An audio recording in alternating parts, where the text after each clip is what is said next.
आज की वीडियो जो है वो पिछली वीडियो जो इकोनॉमिक वोज़ ऑफ पाकिस्तान है उसी के हवाले से है, जिसमें हमने प्रॉब्लम्स देखी थी कि क्या उसके कॉजेज़ हैं, क्यों पाकिस्तान की इकोनॉमी में स्टेबिलिटी नहीं है और क्यों पाकिस्तान की एक फ्लेलिंग इकोनॉमी है, तो एक फ्रेजाइल फ्लेलिंग इकोनॉमी है।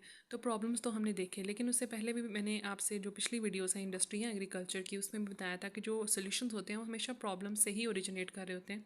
तो it is very important to firstly identify the problems, जो कॉजेज़ हैं उनको आइडेंटिफाई किया जाए, तो फिर जो है वो उनके सोल्यूशंस के ऊपर काम किया जाए।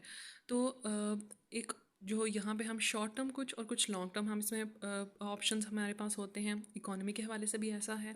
शॉर्ट टर्म ऑप्शंस क्या है कि आप प्रोटेक्शनिज्म की पॉलिसीज़ अपनाएं, प्रोटेक्शनिस्ट पॉलिसीज़ अपनाएं। प्रोटेक्शनिज्म क्या होता है कि जब आप जो दूसरे इंपोर्टेड प्रोडक्ट्स होंगे उनके ऊपर आप टैरिफ या नॉन टैरिफ बैरियर्स लगाएं, जो दूसरे इंटरनेशनल प्रोडक्ट्स होंगे उनके ऊपर। इससे क्या होगा कि आप अपनी लोकल इंडस्ट्री को प्रोटेक्ट करेंगे।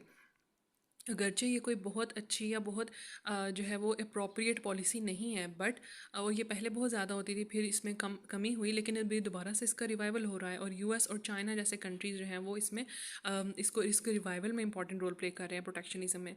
तो ये अगेन कोई इफ़ेक्टिव पॉलिसी नहीं है, बट आपके शॉर्ट टर्म के लिए ये ठीक है कि आप जो कुछ प्रोडक्ट्स हैं आप उनको जो है वो नेगेटिव लिस्ट में डाल दें, उनको इंपोर्ट ना करें। और अगर आप कुछ को इंपोर्ट करते हैं तो उनके टैरिफ बैरियर्स जो है वो हाई टैरिफ बैरियर्स रखें। तो उससे क्या होगा कि वो आपकी जो पॉपुलेशन है उसके लिए वो फिजिबल नहीं होगा। तो इवेंचुअली वो जो है वो जो आपका अपना प्रोडक्ट है वो उसकी तरफ जाएंगे, तो आपकी वो इंपोर्ट जो है उस स्पेसिफिक प्रोडक्ट की वो कम हो जाएगी।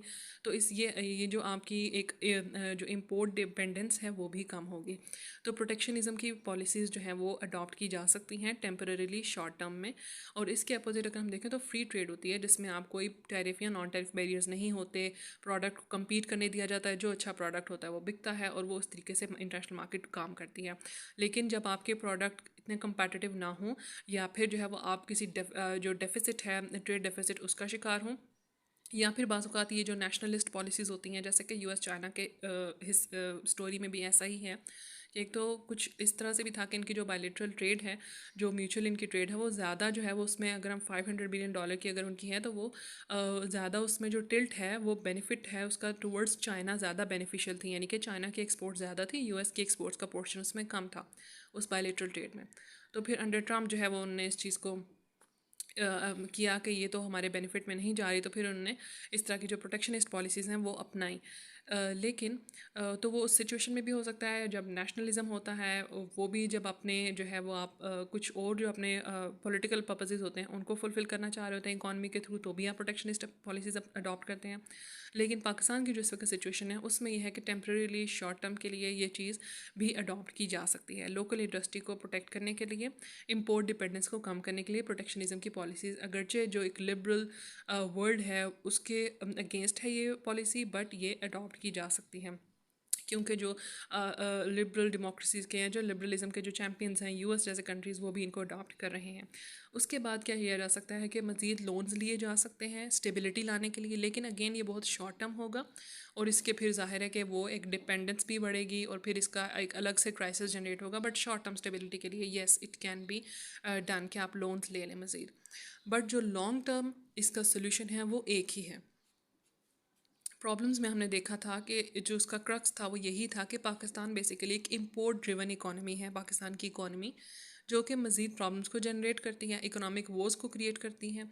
तो फिर इसका सोल्यूशन भी यही होगा, सोल्यूशन पे ऊपर फोकस भी मेन यही है कि आप इंपोर्ट्स की से शिफ्ट करें एक्सपोर्ट्स की तरफ, यानी कि आप चीज़ों का जो फॉरेन एक्सचेंज है उसका इनफ्लो ज़्यादा लेकर आएँ और उसका आउटफ्लो कम करें। ठीक है, तो आपने क्या करना है और एक्सपोर्ट किस तरह से होंगी, ये सारी की सारी हम पहले डिस्कस कर चुके हैं। एक्सपोर्ट कैसे होगी, जब आपकी एग्रीकल्चर प्रोडक्ट ज़्यादा होगा, जब आपका इंडस्ट्रियल प्रोडक्ट ज़्यादा होगा, कंपेटिटिव होगा और अच्छा होगा, तो वो ऑटोमेटिकली वो अपनी जो एक्सपोर्ट वैल्यू है वो जनरेट करेगा, इंटरनेशनल मार्केट में उसकी वैल्यू होगी और वो फिर उसको बाय किया जाएगा। लेकिन इस सारी चीज़ के लिए इसके पीछे भी बहुत ज़्यादा चीज़ें हैं जो चाहिए। आपकी पॉलिटिकल स्टेबिलिटी चाहिए, जैसे कि आईएमएफ का एक वर्किंग पेपर है 2011 का, जो कि डिस्कस करता है कि किस तरह से जो politically hostile, politically unstable environment होता है वो आपकी इकोनॉमी को बहुत नेगेटिवली इम्पैक्ट करता है। 2-3 उन्होंने वेज़ बताए हैं जिसके ज़रिए से वो इम्पैक्ट करता है। ज़ाहिर है एक तो आपकी पॉलिसी मेकिंग नहीं हो पाती, बिकॉज जो गवर्नमेंट्स होती हैं वो एक फियर में होती हैं हमेशा कि वो कभी भी जो है वो टॉपल की जा सकती हैं, वो कभी भी जा सकती हैं।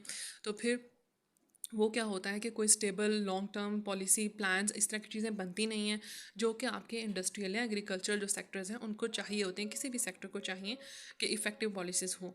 तो पॉलिटिकली होस्टाइल इन्वायरमेंट जो है वो भी इसको एक डिटर करता है आपकी इकोनॉमी को इम्पोर्ट से एक्सपोर्ट ड्रिवन होने में।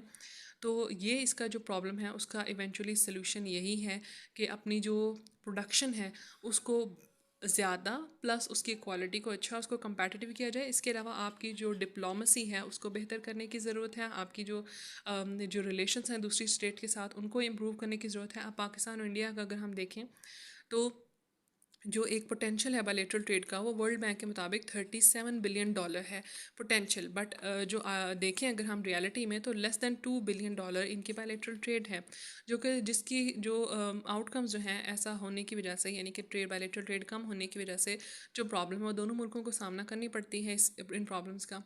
तो ये वो चीज़ें हैं कि जिसमें इसके अलावा अगर हम इसमें जो है वो सार्क देखें, मतलब जो ऑर्गेनाइजेशंस हैं रीजनल हैं उनका इफ़ेक्टिव होना भी ज़रूरी है ताकि रीजन जो है वो आपस में ट्रेड करे। आपस में ट्रेड होगी तो अपनी जो है वो ज़रूरियात भी पूरी होंगी और इकोनॉमिक स्टेबिलिटी भी कंट्रीज़ के अंदर आएगी। तो ये जो है वो इसके जो है वो हम कह सकते हैं कि सॉल्यूशंस हैं। शॉर्ट टर्म तो वो हैं जो कि अप्रोप्रिएट भी नहीं हैं और इफ़ेक्टिव भी नहीं है इतने, इसलिए वो शॉर्ट टर्म है। लेकिन जो लॉन्ग टर्म है वो जो सीक्रेट है वो इसी के अंदर है। जैसे कि आप कंट्रीज़ देखते हैं, चाइना का एक ड्रामेटिक राइज़ हुआ 1979 ऑनवर्ड्स, जब इसने पहले अपने आप को इंडस्ट्री को जो है बहुत ज़्यादा डेवलप किया, फिर अपने आप को ओपन अप किया, फिर जो है वो एक सून ये क्या बन गया, वर्ल्ड फैक्ट्री की जगह इसने ले ली, यानी कि जो चाइना में प्रोड्यूस होता है वो पूरी दुनिया में जाता है प्रोडक्ट। तो फिर जो है वो इसने अपने आप को आहिस्ता आहिस्ता अपने ये सेल्फ सफिशेंसी की तरफ गया ये मुल्क। और सेम जो है वो हम एग्ज़ाम्पल हमें इंडिया के केस में मिलती है, जब अर्ली 1990s में जो है वो 91-2 में जब मनमोहन सिंह इनके फाइनेंस मिनिस्टर थे तो उस दौरान भी जो है वो इंडिया ने अपने आप को ओपन अप किया। तो इन जो कंट्रीज़ हैं वो उनका हमें जो सीक्रेट मिलता है वो यही है कि ये सेल्फ रिलायंस की तरफ गए। और उसमें भी क्या था कि उन्होंने अपनी जो इंडस्ट्री है उसको बहुत ज़्यादा डेवलप किया। तो यानी कि हमें ये पता चला कि जो आपकी इंडस्ट्रियल डेवलपमेंट है ये बहुत ज़्यादा हाईली इंटरलिंक्ड है आपकी इकोनॉमिक स्टेबिलिटी के साथ। और इकोनॉमिक जो है वो इम्प्रूवमेंट लाने के लिए बहुत ज़रूरी है कि आप अपनी जो प्रोडक्शन है इंडस्ट्रियल एग्रीकल्चरल उन चीज़ों को बेहतर करें। और उसको बेहतर करने के लिए क्या चीज़ चाहिए वो इसमें हमने जिक्र भी किया और हम पहले वीडियोस में भी देख चुके हैं। तो इस तरह से हम इकोनॉमिक स्टेबिलिटी शॉर्ट टर्म और लॉन्ग टर्म प्लान्स के ज़रिए से कंट्री में ला सकते हैं।